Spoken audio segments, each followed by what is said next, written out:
Statements made by both Majority Leader Aden Duale and Deputy Minority Leader Jacoyo Midiwo insinuated the National Assembly committees had abdicated their oversight role and had turned into cash cows for soliciting money, has dealt a big blow to the image of the National Assembly. Following a demand by Homa Bay County MP Gladys Swanga to have the two leaders substantiate their claims that some committee chairs were corrupt, the House will adjourn tomorrow to discuss the allegations which, according to Wanga, have tainted the image of individual members. Madam Speaker, it was alleged that members of this House, Madam Speaker, are corrupt, that committees of this House, Madam Speaker, are corrupt.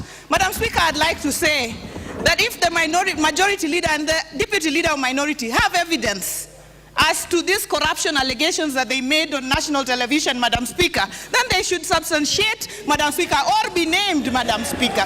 Madam Speaker. Order. Wanga's demand for evidence to be tabled by both majority and minority leaders got support of members who asserted that such allegations could raise doubts on the credibility of the House. Those are very, very, very serious allegations, Madam Speaker. Madam Speaker, the talk show definitely was watched by Kenyans, our constituents, the Kenyan people we represent here. And Madam Speaker, if that statement is made, it would apply and imply that it actually applies to all members of this House. The moment, Madam Speaker, we allow people to raise aspersions on the presidency, on Parliament, on the Chief Justice, without any requisite evidence being availed, Madam Speaker, what you are essentially doing is that you are raising doubts about the credibility, about the integrity of the collectivity of those officers, Madam Speaker. Deputy Minority Leader Jacoyo Midiwo had his contribution last week termed the committees as dens of corruption.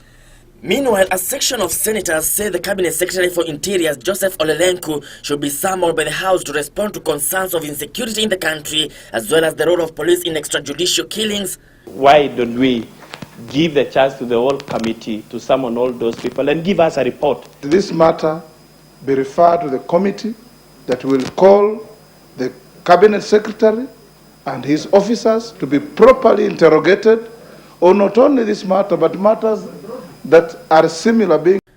This comes as a section of senators hit out the police for using live bullets during protests and the process assassinating innocent Kenyans.